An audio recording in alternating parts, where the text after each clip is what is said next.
Boy, oh boy, oh boy. I got to tell you guys, I can't believe that I missed this exchange. This right here is a prime example of why mainstream liberal media, CNN, MSNBC, ABC, etc., why they don't let MAGA Republicans on their network, okay? Because what happened to Stephanie Ruhle, right? The thrash it, the absolute utter destruction that happened to her by Lauren Boebert.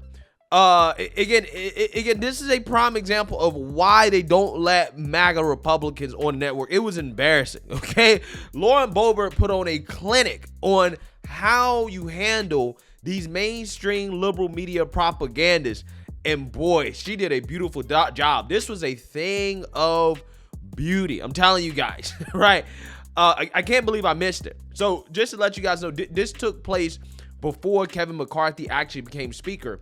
And of course, the establishment media, including MSNBC, who hates Republicans apparently, right? Except the Never Trumpers. They do hate them, but they just use them because they will talk junk about Trump, but they never bring on MAGA Republicans, right? She brought on Lauren Boebert to discuss why Lauren Boebert and some of the other Freedom Caucus members were holding up Kevin McCarthy from becoming speaker. And again, this exchange right here between Lauren Boebert and Stephanie Ruhle, it really is a thing of beauty. It is the reason why they do not let MAGA Republicans on these mainstream liberal media networks.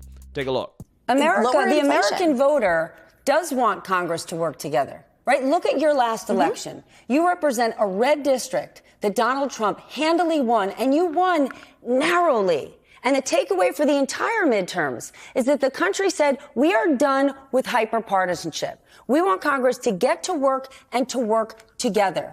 We saw today Mitch McConnell, President Biden, Mike DeWine, them working together, talking infrastructure in Kentucky. And what you're doing today is blocking your own party. Is that what your voters asked you to do? So what I hear back at home all the time from my constituents is they're furious about what the Democrats have been doing all of this time. They're furious about the border crisis, the energy crisis, the historic inflation, and so much more. And we will handle these issues and conduct serious oversight real soon when we get the speaker's position right. It's been 2 days. It's not the end of the world. We are going to come together. We tried to do this privately. Unfortunately, Kevin McCarthy wanted to take this battle to the floor.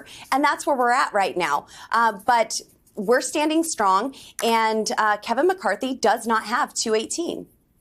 Okay, taxpayers are paying your salary while we're waiting for this. And again, we can talk policies on many days. I mean, you want to talk inflation? Sure, we can. Inflation is too high, but let's look at it. We've got unemployment. There's 2 jobs for every unemployed person. Gas prices are lower today than they were a year ago. Joe Biden's economy is terrible for the American people. You are correct. We are living in a complicated economy, ma'am. We're not living in a bad economy, and I invite you back another night to discuss it. It was great under President Trump. We're going to, you know what, I would love for you to come back and discuss that with me because we can get into it in great detail. And as long as you mention Donald Trump, how does he feel about the position that you're taking? Yamiche Alcindor said it in the last block. Donald Trump hates a loser. And you are going against Donald Trump. I mean, today you basically said, hey, Donald Trump. Look, I love President Donald Trump, and I suggested that he call Kevin McCarthy and inform him that he does not have the votes and withdraw from the race. So I love President Trump, and no one's going to pit me against him. Kevin McCarthy doesn't have this. I understand where the president is right now, but history will show we're on the right side of this. Have you spoken to Trump in the last 24 hours? I have not. Last question to you, Dan Crenshaw and these other Republicans. Do you see yourself working with them again? In the last 24 hours, he's called you the enemy, and he said you'd rather work with Democrats than Republicans. He thinks you're doing all of this for attention, and let's be honest, you've never been on with me before. I've seen Dan Crenshaw work with Democrats on red flag laws. So,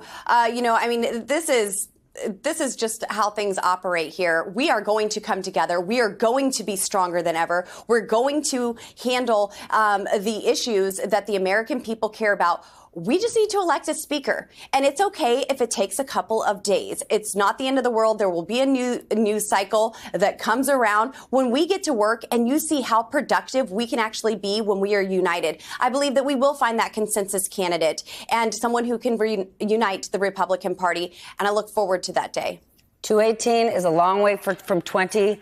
I welcome you to come back and discuss that with me. And if you'd like to come back another night and talk red flag laws, you're welcome to. They are overwhelmingly popular with the American voter. Congresswoman-elect Lauren Boebert, Stephanie, thank you so much for joining me. Yeah, so that probably is one of my most favorite clips or segments of all time, okay? And the reason why is because Stephanie Ruhle walked right into her own trap, okay, trying to basically diminish what Lauren Boebert and some Freedom Caucus members were asking for in their priorities for the American people. Like, for example, having a balanced budget, right? And Stephanie Ruhle, again, tries to belittle that by saying, well, there are bigger problems with the economy, right? Like, you know, inflation, and we have an unemployment problem, and yada, yada, yada.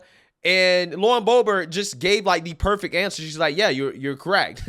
Joe Biden's economy is terrible, right? Joe Biden's economy is terrible. Again, as the MSNBC host, aka the Democrat Party propagandist, is literally saying all the problems that are wrong with the economy, Joe Biden's economy.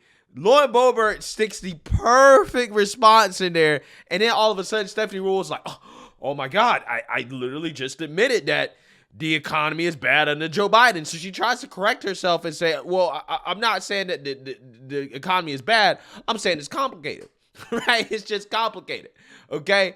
And yeah, I mean, Lauren Boebert stuck to her guns and said, yeah, I mean, the economy was better under Trump, right? To which Stephanie Ruhle had no response whatsoever, okay? And also at the end, Lauren Boebert also called her a loser to her face, right? Which is so based, man. Like, wow, right? Wow. Again, this is why they don't want to bring on MAGA Republicans, okay? They don't want to have MAGA Republicans on these networks because of that right there. What happened to Stephanie Ruhle? What happened a lot more often to people like Jake Tapper, Don Lemon, you know, a lot of these hacks that are in the mainstream liberal media, if they actually allow MAGA Republicans on their shows. And this is why they don't, right? This is why they don't, because they don't want that to happen to them. That was complete embarrassment there by Stephanie Ruhle. Again, her job as an MSNBC host is to be a Democrat Party propagandist. Lauren Boebert, you know, successfully turned that back around on her after she basically tried to belittle Lauren Boebert and the things that she was fighting for. Okay, it was truly a work of genius. And also notice, guys, how Stephanie Ruhle asked Lauren Boebert about Trump. Well, you disagree with Trump. You're not supposed to disagree with Trump. Again, these are the same people that claim that the Republican Party is in a cult, right? Hakeem Jeffries, the leader of the Democrat Party, who every single Democrat got behind for leader, by the way, right? You want to talk about a cult, right? We're the party, the Republican Party, the conservatives, that we don't all agree on who should be the leader, right? Which I think is healthy. I don't think everybody should ever agree, 100% agree on anything, right? Let alone who's going to actually lead a political party. There should be arguments. Also, on top of that, you have people that are in the MAGA wing of the Republican Party that went against the leader of MAGA, right? The MAGA movement, President Trump. They went against President Trump. So again, how is the Republican Party a cult? Please tell me, because it seems to me that Democrats are engaged in more cult-like behavior in regards to how they select leadership and who they choose to follow behind and what they do, rather than the Republicans. It seems that there are a diversity of thought among the Republicans. The only thing that the Democrats care about when it comes to diversity is just diversity of faces, right? They clearly don't care about diversity of thought, right? I'm just saying. But one thing I do want to mention here, you know, in this video is now that we have Kevin McCarthy elected as speaker with all these concessions, that makes him, as you can say, a weaker speaker in regards to the leverage that he has over the Freedom Caucus, or the leverage that the Freedom Caucus has over him. I want to say that we should not forget the people that show who they actually really are. The people that came out here and started shilling for the establishment. as the American people, were all basically cheering on the Freedom Caucus, or at least the Republicans, that is, the conservative base was cheering on the Freedom Caucus and agreed that Kevin McCarthy should not be Speaker. But again, you have people like Sean Hannity, who berated Lauren Boebert and Matt Gaetz for opposing Speaker McCarthy, which again is in agreement with conservatives. Now he's coming out here and doing an about face and cheering on what the Freedom Caucus accomplished in their negotiations with Kevin McCarthy. McCarthy also reportedly agreed to add Freedom Caucus members to the all-important Rules Committee. He agreed to hold individual votes on each of the 12 appropriations bills and exclude earmarks from any bills. He also agreed to hold a vote on term limits for members of Congress and a vote on very specific legislation surrounding border security that is necessary, and a vote on a balanced budget amendment, along with a 72-hour notice before holding a vote on any specific piece of legislation. Wouldn't it be nice if they actually read it before they voted on it? Now, other assurances. And we can't forget eye Patch McCain, right? Dan Crenshaw, who called the Freedom Caucus members opposing Kevin McCarthy for Speaker. He called them terrorists. And then he went on CNN with Jake Tapper and walked it back. Welcome back to State of the Union. I'm Jake Tapper. They are the enemies now, an unsparing description of the Republican holdouts from Texas Republican Congressman Dan Crenshaw, a conservative who spent the Speaker's fight directing his fury at many of the never Kevin Republican hardliners. Does Congressman Crenshaw still believe his House colleagues are acting like terrorists? Can he work with them to govern?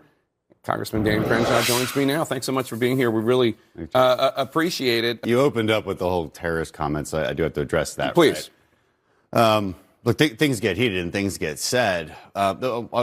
Obviously, to the people who took offense by that, it's pretty obvious that it's meant as a turn of phrase It's a metaphor. It's in the context of intransient negotiations. I've got pretty thick skin. I'm called awful, vile things by kind of the very same wing of the party that I'm fighting. I was fighting at that moment, so I was a little taken aback by the sensitivity. Yeah, by the sensitivity of it, but. To the extent that I had colleagues that were offended by it, I sincerely apologize to them. I don't want them to think I actually believe they're terrorists. It's clearly a turn of phrase that you use in what is an intransient negotiation. Yeah. So apparently that was a turn of phrase, right? According to Dan Crenshaw, calling his fellow colleagues on the same side of the political aisle as him terrorists was just a turn of phrase, according to Dan Crenshaw. But hey, they call him mean names too, is what he said, right? They called him mean names too. Now, here's the thing about that. I don't think they've ever called Dan Crenshaw a terrorist, right? They may have called him like, I don't know, a rhino, right? Or weak, establishment. They may have said stuff like that, but I don't think that there's been any Republican calling Dan Crenshaw a terrorist, right? When you call somebody a terrorist, that is not just a turn of phrase, right? That's just not what that is. Like you actually meant that. You said that. You meant that, right? But again, they're trying to walk it back because now the Freedom Caucus has more power than they did before, and they want to try to sing Kumbaya and act like everything is all good. Which, I mean, hey, it's better that everything is all good now that negotiations been worked out than before. So I don't blame him for it, but I'm just telling you guys, don't forget how the establishment showed themselves, right? Even MSNBC, CNN, and Fox News, all of them for the most part, except a few exceptions like Tucker Carlson, were all on the same page when it came to Kevin McCarthy, right? They was like, Kevin McCarthy should be Speaker. And when all of the legacy media is on the same page about something, like, for example, war, which they're all on the same page about that, right? There's a problem, okay? There's a problem. There's a big issue when all of legacy media is on the same page. When there's disagreement, that's when it's a little bit better, right? But when they're all agreeing on something, that should send an alert to everybody that something's not right. So yeah, I want you guys to remember all the Republicans that came out against the Freedom Caucus, who simply were doing and trying to get what the American people wanted, which is, one, they didn't want Kevin McCarthy to be Speaker. And two, they want a balanced budget. We want a secure border. And we wanted term limits, right? At least a vote on it. Okay, these things are not radical proposals. Okay, this is not far right. This is what the American people want. I'm pretty sure both sides of the aisle want term limits, right?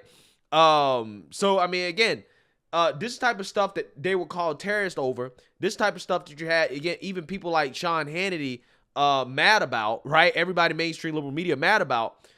Just remember who these people were when push came to shove. When it came time to actually fight and to get the things that the American people wanted, just remember who was on your side and who was not on your side.